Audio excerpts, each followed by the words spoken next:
right, y'all, ladies and gentlemen, we got a special guest up in here. I'm so grateful for this dude to come on the show. Let's welcome William Jefferson Jr. Welcome, brother. Welcome. Thank you. You're too kind. Hey man, we gotta do that. We gotta clap it in like that, brother. That's just a little something we just add to it, man. We just gotta do that, man. And it's only right because it's an honor for you to wake up and do this, man. So yeah. Definitely. Well, I appreciate y'all having me, and excuse the zit. Oh yeah. you brought a this thing comes every year. Really? Man, so I don't want to. I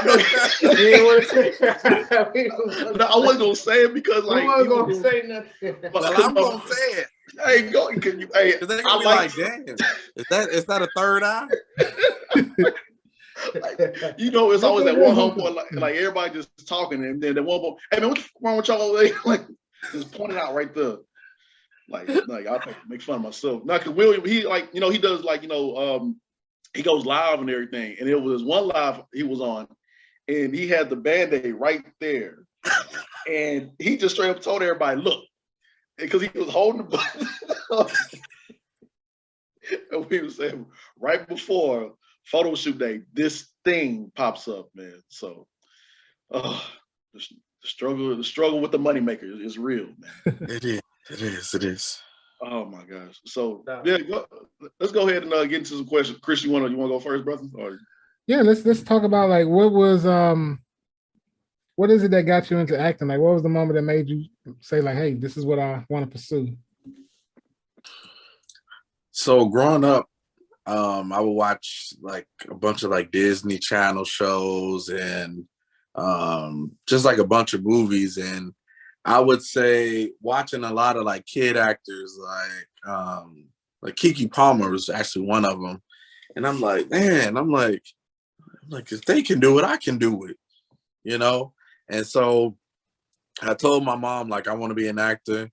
And she was just like, nah. You want to be a doctor or you want to be a lawyer, something like that. And I'm like, no, that's not what I want to do.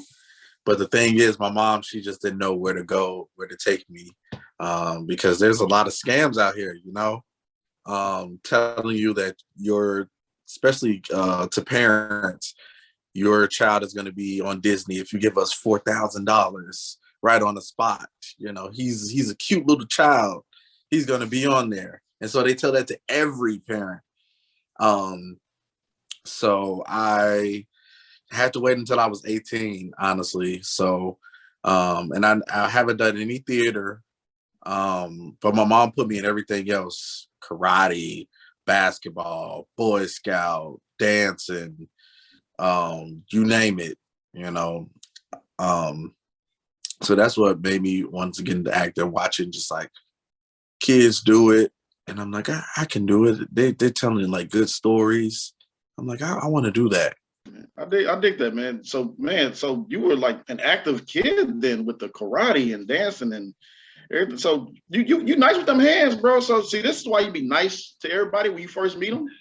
You never know. They know. I need to get back to it. Yeah, my mom put me in every freaking thing: camp, football, soccer, everything. I was very active, and I guess that's how I know a lot of people, because my friends be teasing me when we be going out.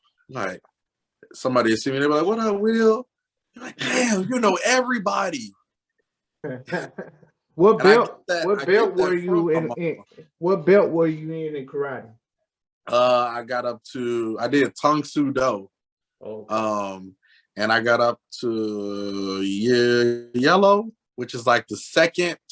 So I didn't get far. That's because my mom she was just putting me in to see if I really liked it. And then I told her, no, I didn't like it. He's mean to me. The instructor, he's mean.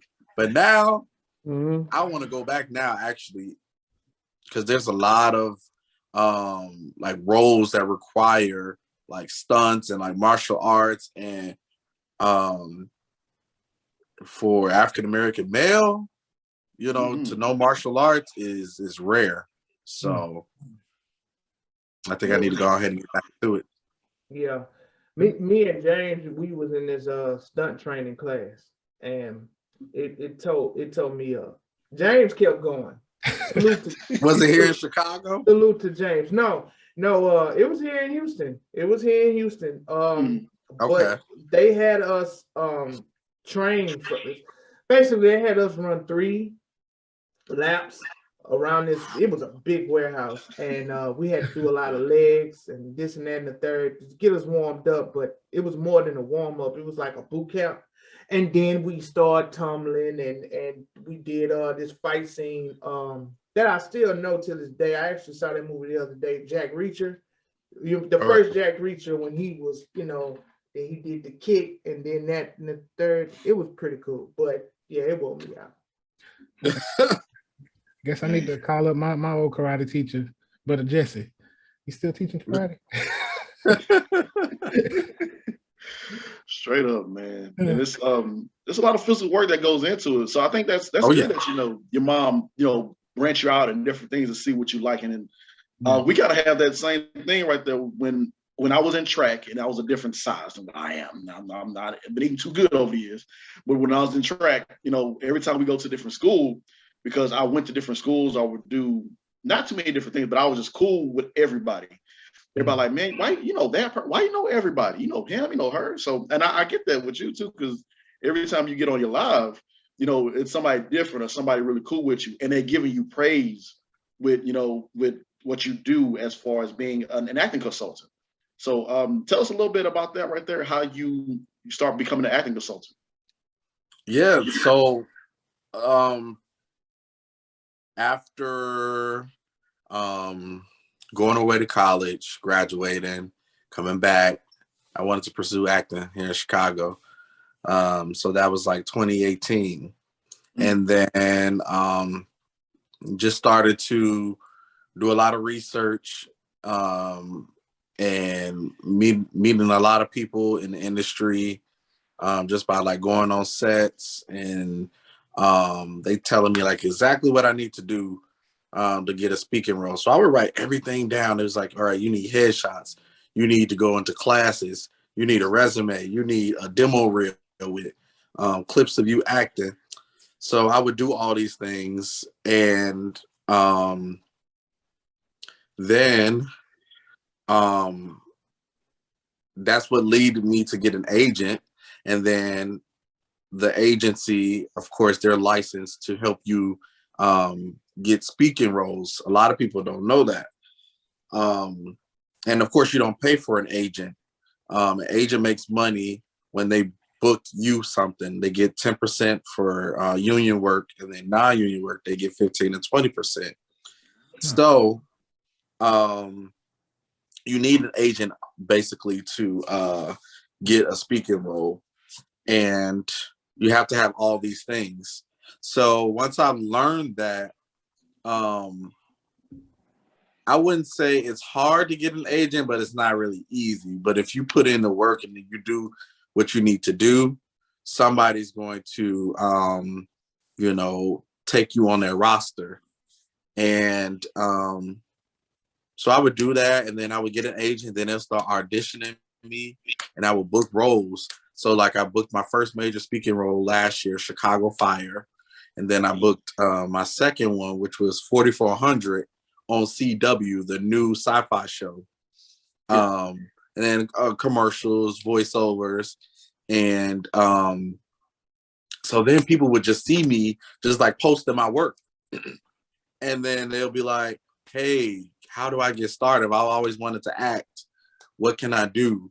And so I would just tell some people like, hey, this is where you go to get headshots based off your income, $75 to $500. I usually tell people to go like right in between, not too expensive, not too cheap. You got to really invest in your career. If this is something that you want to do, you got to put in the money and put in that work. And it's not going to take much, but it is going to take some money, for classes, for one-on-one coaching, for reading books, et cetera, keeping up with your acting profiles on your websites. So people would just ask me like, hey, what can I do? Where do I go? So I'd be like, here, go to this place for headshots. Go here for this school. And then my friend told me like, hey, bro, you need to make this out of a business because you putting in a lot of time and a lot of work. A lot of people asking you questions and you just giving it to them for free. I'm like, nah, man, I'm just, a man of God. And, he was like, you can be a man of God and still make some money. I was Amen. like, all right, I'm just going to charge like $25 right now. This is when I first started. I was like, $25, And then they would pay, and I would start seeing results. Yeah. My first person, he came from the streets. He was out of nowhere. He like, hey, bro, how you get in this action shit? I'm like, hey, first of all, that ain't how you come to somebody, bro. I know what you're saying, but professional, I'm a professional, like, I get what you're saying, but it's a time and a place when you use slang and stuff to somebody. So I'm like, well, this is how you do it. I had to put in that proper voice. Well, this is how you do it. You go this, you do this, you do that. And then he was listening, he like, hey, I ain't, the money, that ain't the issue, blah, blah, blah, blah, blah. And I'm like, all right. I know you're getting them PPPs and all that stuff. So yeah, go ahead and send that. But he got signed. It was crazy. And then he booked, he had an audition and he booked Chicago PD in a big role, a guest star role, not a co-star, a guest star. And I was like, whoa. And then he thanked me for it. And I went over his house and his peoples, and he was like, hey, this the man right here that helped me get an agent, y'all, for real. Like, I was like, yeah. I'm like, but I felt good about it. And then more and more people start coming. I was telling them the same thing, and they would get signed. They would get signed. So last year, I made it official. And I was like, okay, let me give me a logo. Let me give me an Instagram page. All this. Let me help some people like on my team to help me, an assistant. So the Actor Advisor is the name of my company. And I launched it January 1st. And I helped a total now 38 people get signed to agents. Mm-hmm. And it would be more, but a lot of people would be playing games, man. Like they'll be sending me their info and they say they want to get started. First thing I do, I'll send them a class. And one girl, she said, I gotta be in acting class to be an actor. And I was like, so doctors don't need to go to medical school to be a doctor. Lawyers don't need to go to law school to be a lawyer. Cops don't need to go to the academy. Mind blowing. I couldn't believe it. She's an Instagram model. So I was just like, okay, you just want to be famous. You just want the trailer. You just want the fame. You want people to do your hair, makeup, and you think that's like all glam and glorious and all that. But how about staying up all night, studying the script, literally breaking it down, who you are, where are you, what's going on, why is it going on? You literally breaking the tear and then going back to being happy within that same minute. Yeah. Can you do that? Yeah, exactly. So, and learn all of these dialogue, the whole 17 pages, nonstop you talking. You probably talking to yourself or talking to God or talking to a significant other or a son or a stranger. And I'm just like, no, you can't do that, can you? Why? Because you haven't been in nobody's acting class. And a lot of people, they say, well, I don't need acting class. I was born a natural. That's not the case. When there's somebody higher than you, there's casting directors and producers that's much higher than you. They want to see, can you take direction? I feel like that's what acting class is. Can somebody higher than you tell you to do something different and you listen and you take in that direction, you might be a natural. You might never probably need acting classes, but that's really what that is. They want to see, can you listen to somebody else other than yourself?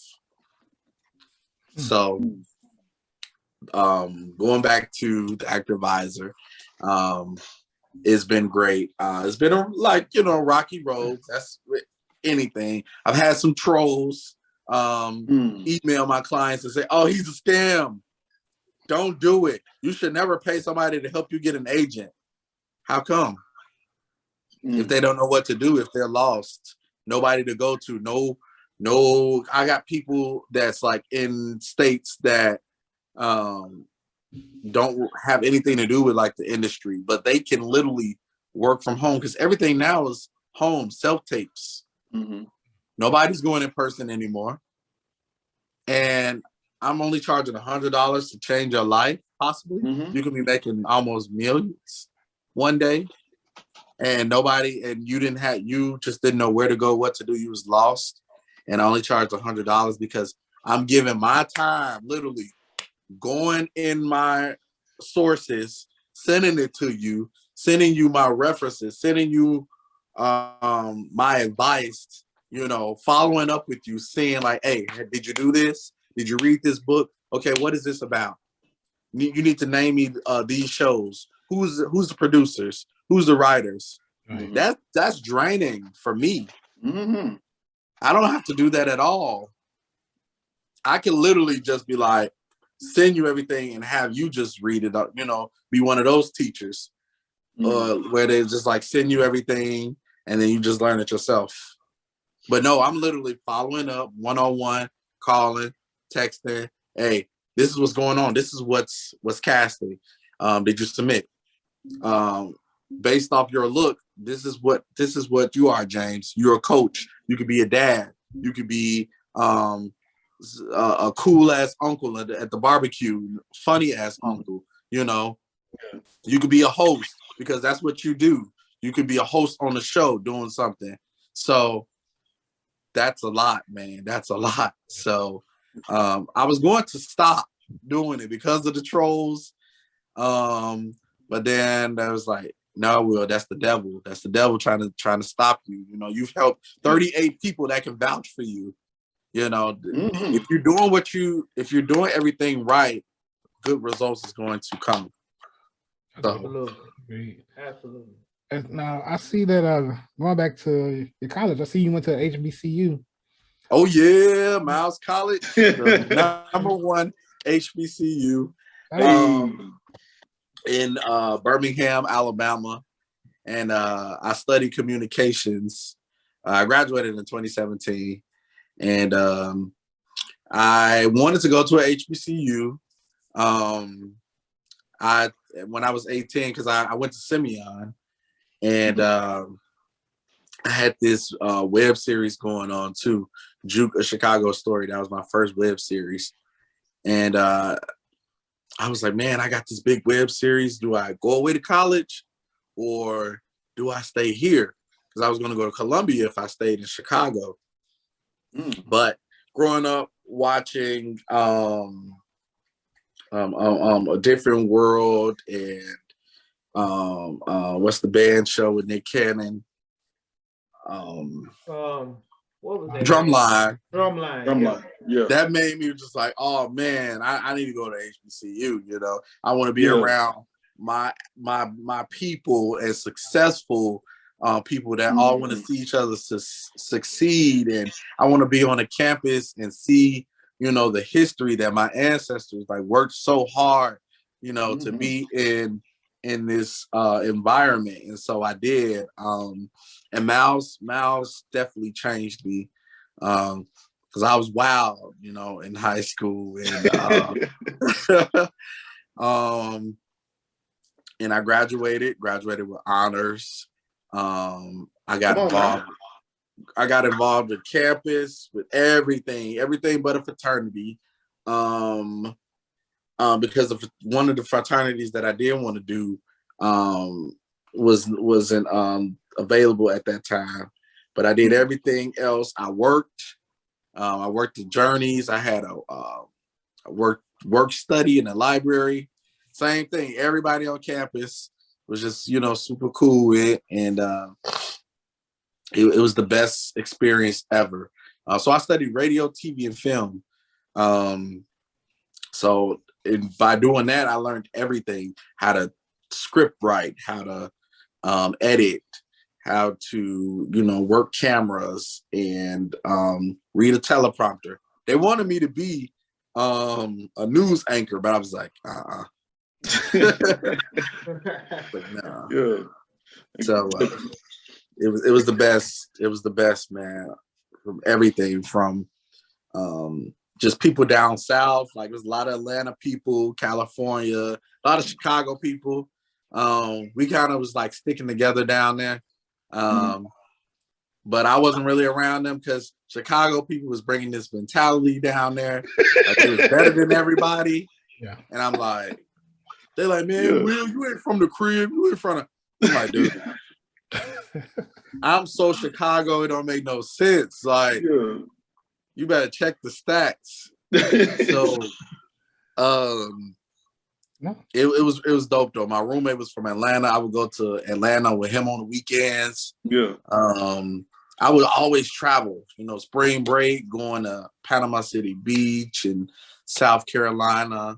And me being an SGA at the school, that was pretty dope because we got a chance to like go to different conferences and meet a lot of people.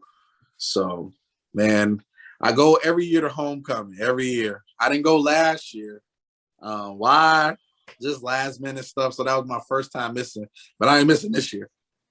Yeah. Homecoming, trust me. And now they be like, Hollywood.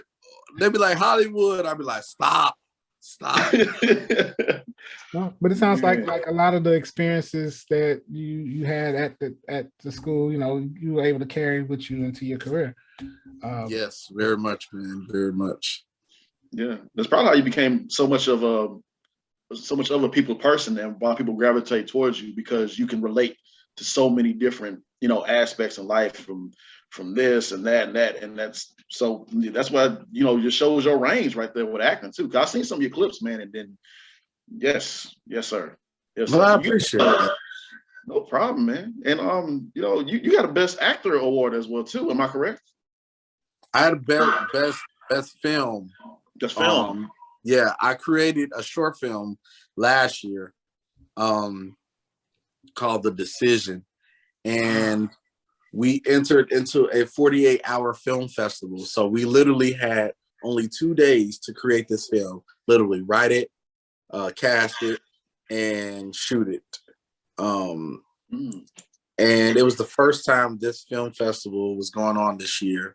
It's called the 48-hour Manitou Film Festival. And I was going to act in somebody else's film, but it was like, no, you should, try to do your own, Will. You got your own connects now.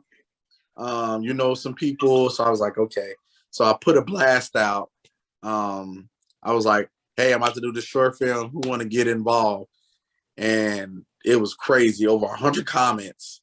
People like, I'll act in it. I'll shoot it. I'll direct. I'll just be a PA. You need somebody to just go get the food. I'll sponsor. I was like, wow, this is a blessing. And so, right? I did it. I hired a writer. I told him exactly what I wanted in there. So the film festival had rules. You had to have. There was 3 things. The theme was faith versus doubt. The line that you had to put in there was don't tell anybody anything. And then the third one was you had to have a watch in there somehow. So they have these rules because you can't cheat. You can't have a film already and then try to put it in the festival, So they did that so that way they know that the film is brand new. And it has to be 5 minutes max. So my best friend, she's also an actress. This was her first short film, but she won Best Actress out of all of the other films. So we won Best Film overall, and then she won Best Actress out of all the females. That's beautiful, man.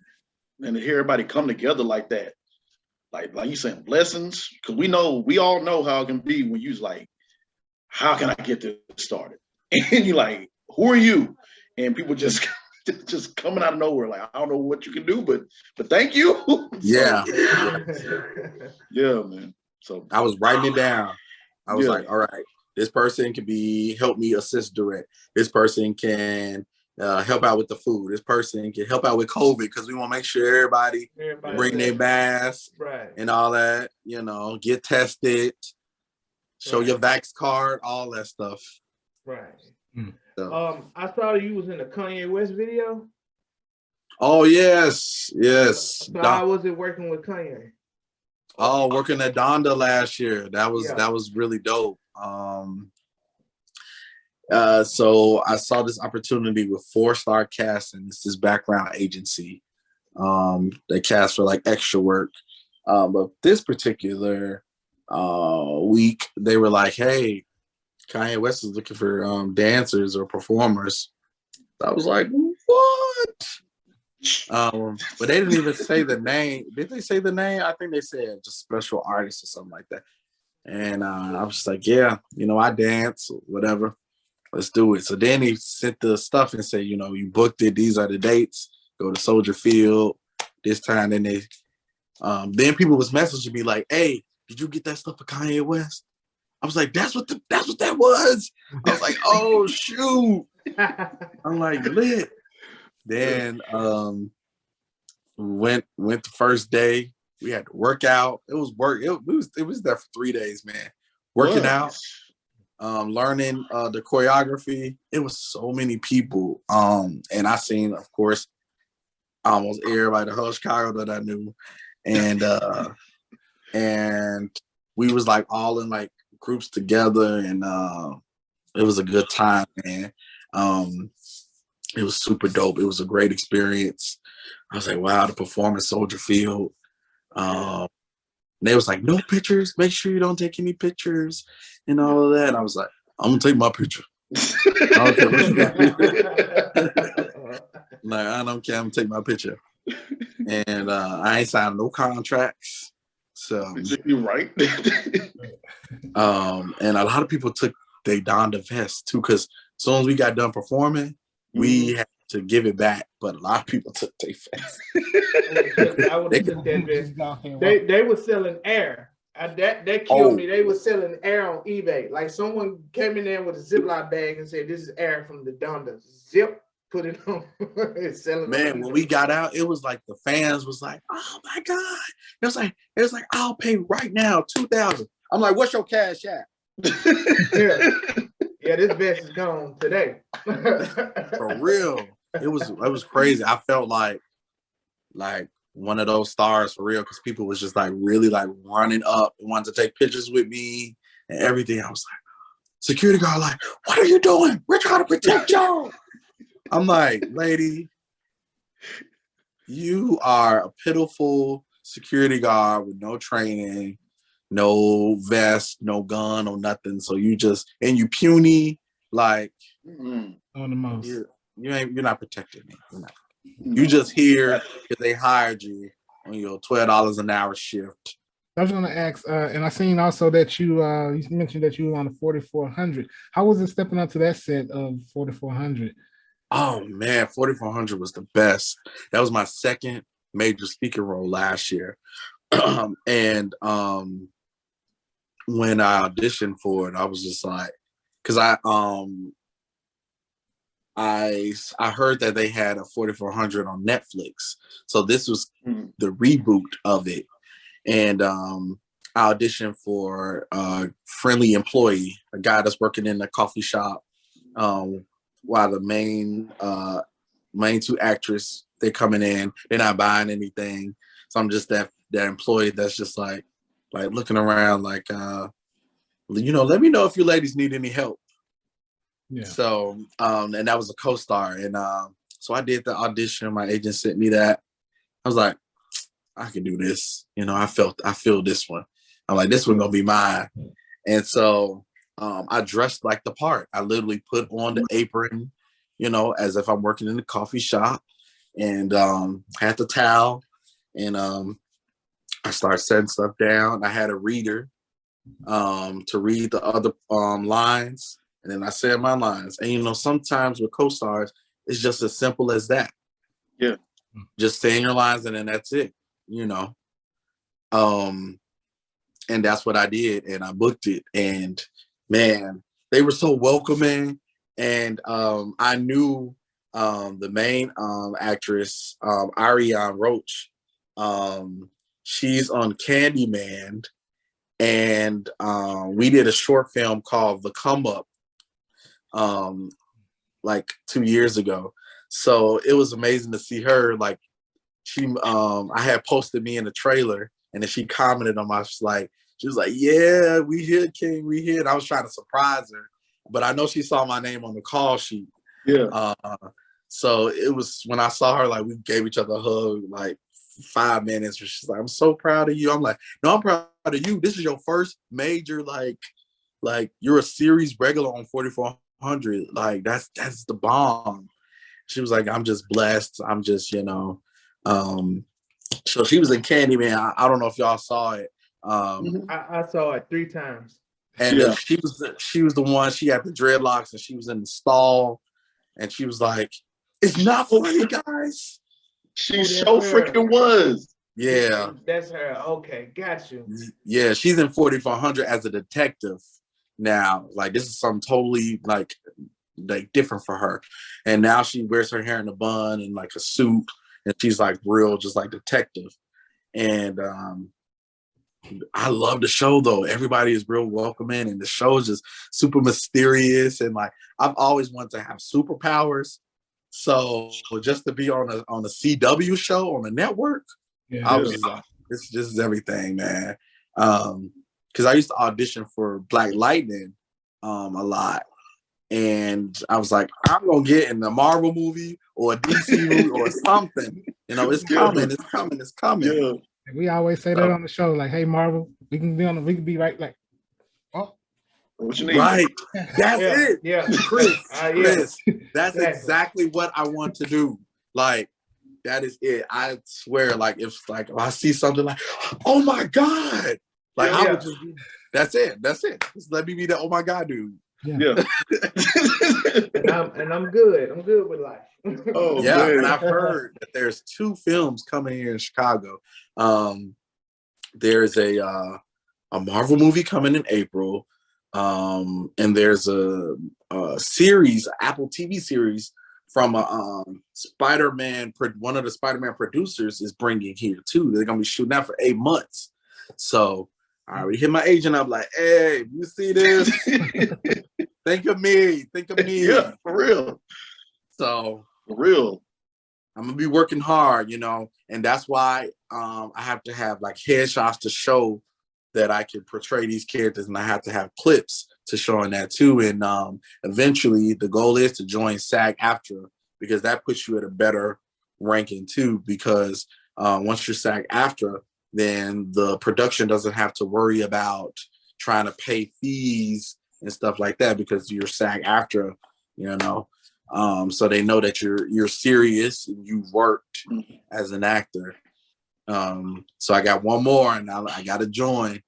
I'm a must join.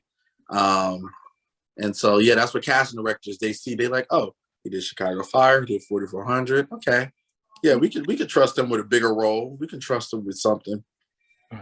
A lot of actors feel like you have to get, or actually people that's outside of the industry, they feel like starting off you have to get these big roles. But no, casting has to trust you. They have to trust you with the small roles first before the big ones, you know. And a lot of my actor friends wouldn't take the small. They're like, why would you do that? I take them small roles. I'll take that. I'm like, are you kidding me right now? I'm like, this is why you're right where you are, and this is right where I am. So true. So tell us a little bit about. I gotta be honest. I had to get back into Chicago Fire, because when it first came out, I was heavily into it, and I loved the show. Yeah. So tell us about your time on that and your experience with that, with the cast and everything. Oh, Chicago Fire was my first. So I'm gonna always think of them as the best. And it was cool because I've done extra work with them before. So the crew already like knew who I was being as an extra. So when they see me, everybody was like all clapping. And it was like, yeah. It was like, go Will. And I was like, yeah. Now go feed me my blue M&Ms. I need all M&Ms in blue. Because you treated me wrong when I was an extra. You yelled at me. You told me off. No, I didn't do that. It was a great experience. I auditioned. The role was young man. He was threatening this girl because he was trying to get at her brother because he owed us some money. The gangbanger on there. And so I had to self-tape it. However, my speaking roles on TV was a voiceover because she was calling for help because you hear me in the background like, it's time to pay up, Aaliyah. And she's like, no, get your ass up these stairs, girl. Get off of me, don't touch me. Bitch, I'm gonna beat your ass like we did your brother and carry you up these stairs. And she's like, no. And then, so what I'm still trying to figure out is why was it the firefighters and not the officers? I'm still trying to figure that out. So maybe they're gonna write that in later, and hopefully they call me back. Gotcha. And so that was so you didn't see me saying that or physically grabbing, but you hear my voice on the phone, right? But I had to audition as if I was doing that to her, and I had it on my page. Like I usually do, show the self-tape to screen. Like showing like what I did in my audition and then what's going on, how it looks on TV. Right. And so that was like one of the roles where one of my I ain't even want to say friends, actor buddies, was just like, I would never take that role. You can't even see it. I'm like, man. It wasn't about that. It was about booking the room. And booking the room means I am in it with these casting. I'm in it with these producers. Somebody had to take the role, you know? And they're going to remember that. They're going to be like, he's professional. He did his work. He came and did what he had to do. Oh, Candyman, part 3. Yeah, William Jefferson, the Chicago Fire. He did a great job. Let's call him in. You know, that's what booking the room is. Yeah. Go ahead, Chris. I was just gonna say, are there any type of roles that you would turn down, or that you? So I get this question a lot, and I was talking to my friends. So we was talking about like I don't eat beef or pork, but if McDonald's call me and say, we need you for eat a McDouble. Ba-da-ba-ba-ba. Shoot. Straight up. For real. Straight up, man. I mean, I'm not like against, we're like I can eat it, but I haven't eaten in a long time. This is just something that I wanted to just do. Like stop eating beef or pork or whatever. But like I wouldn't mind like eating it, you know. I'm just not because I would see other people eat differently on set. So I'm like, because I have a whole plate full of stuff. And then I'm looking at them like, they just got a salad. And they be like, yes, this is really, really good. And I'm like, yeah. Okay. You on set for 15 plus hours and you gonna find out. Stomach starts sounding like a sad wolf. And they be so full of one little piece of salad. I'm like, are y'all faking it? Who y'all trying to impress? But then nudity. People was talking about that. It was like, would you do nudity? Yes, I would do nudity. You know? I just feel like that's life. It's life. Yeah. What you see on TV is real in person. Like if you see people, you know, having sex on TV, that's life. You know, you want to make it as real as possible. You see people, it's a comedy. You see somebody running in a lake with their clothes off. That's comedy. That's something that somebody would do for real if they're goof. You know, yes, your body is pure. Your body is should just be for you. It should be private. But at the same time, as artists, we have to present. That's your job, to present and bring that story. Other people can't do it, of course, because they're not an actor, but you're an actor. Right. So that's what you have to do. You have to be confident, you know, be brave, and be able to show it and be proud. Like, hey, here go my man tits. See the world. See my blob and stomach. Here I am. One more question. Have some fun with it. Yeah, absolutely. One more question before I let you go. What advice do you have for students that work, you know, and have kids, and they have other responsibilities, and they serious about acting, and you know, you get that opportunity, that call, and say, hey, we want you to audition for this, and they get the part. What like advice you? Hey man, just quit your job, or how would you tell them to go about that? Like, what would be your advice? Because you know, it's a lot of people that work that want to pursue their dreams, but it's like, man, I gotta have this job. I gotta pay, you know, these bills gotta get paid. So there's no excuse. It's people out here that have a job and have kids that are actors. Right. They are actors, and I mean them constantly. They're married. They got 2 jobs. I'm like, whoa, really? It's all about time management. And if it's something that you really, really want to do, you're going to make it work. There's no excuse. And the industry don't care. And that's where I try to tell my clients, like, hey, you know, you coming with me with these excuses about this. You've came with me with like all the excuses, and it's just like, I've heard these already, and people have been making it work. So if they can make it work, you can make it work. I don't know how, but you just got to make it work. You got to figure out this something. It has to be something that you want to, and you can start by just doing like, okay, I want to be an actor, but I got kids. Okay. First things first, you got to get into some acting classes. What can you do? Start saving.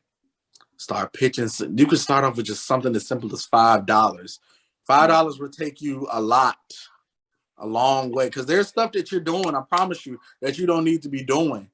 Like going out, hanging out with the guys, buying clothes, buying unnecessary stuff. You can even add, there's a lot of free stuff out here too that you can do. You can watch videos. You can get some books. Ask some people to help sponsor you. You'd be surprised of who will help you. Go on your Facebook. You got 4,000 friends. I guarantee you somebody's on there is going to help you. You say, hey, I'm trying to get in active business. If anybody wants to help, you know, donate just $5.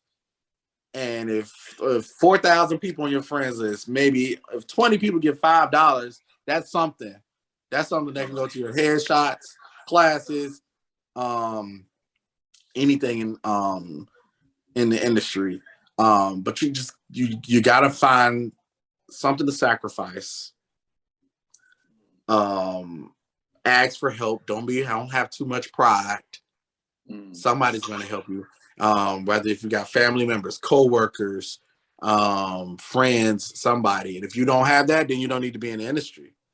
Because some people are like, well, I don't got that. I don't got people to go. You don't need to be in the industry because you're not a people person. Somebody can't help you, and I'm like, nobody. That kind of tells you what kind of person you are. But like I said, there's no excuses. I've heard it all. People's like, I'm going on vacation. My pet died. My sister, my mom, my dad. Which I completely understand because things happen to me, and I want somebody to show sympathy for me. But at the same time, the industry it keeps going. It's just like, okay, you can be replaced next. So you just gotta find that real reason why, and you're gonna make it. Anything that you want to do, you're gonna find time to do it. Yeah. Last appreciate that too. That dropping gems today, bro. We appreciate you on that one. Last two things, and we'll get you out of here. Tell us a quick, because we had Diallo and Kareem on here, and also Sultan on here. Tell us about your time on Southside. Oh, Southside. Start to wrap up. Yeah.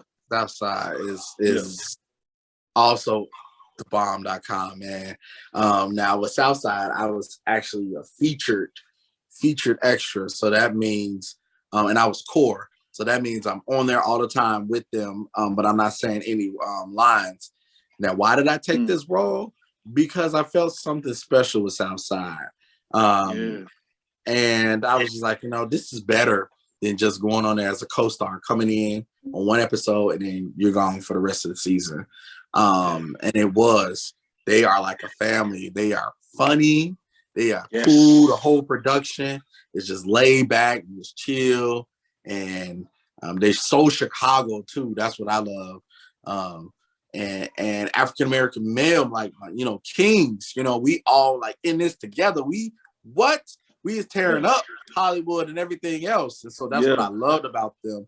And I'm like, I have to be on board. Got to be on board with this. And I did. And they made me feel like as if I was with the cast. And so they would put me on every episode, man.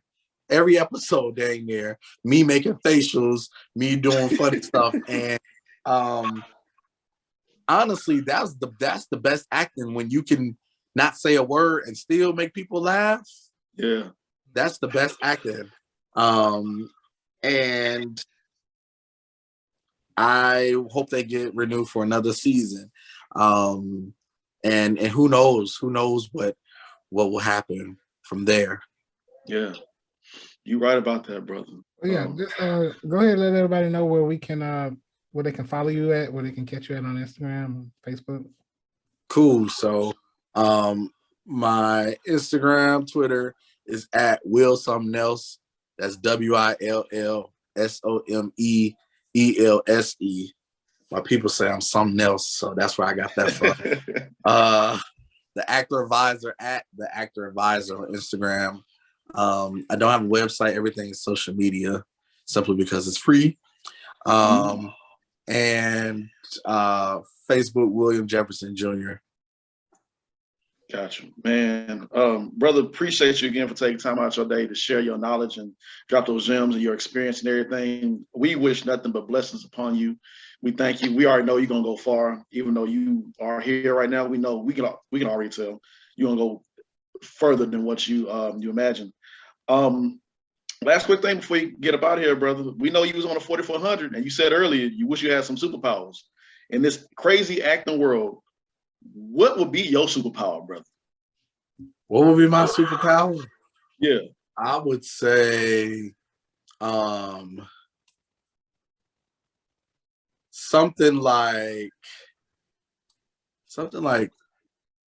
Take your time. I don't know if can you have more than one?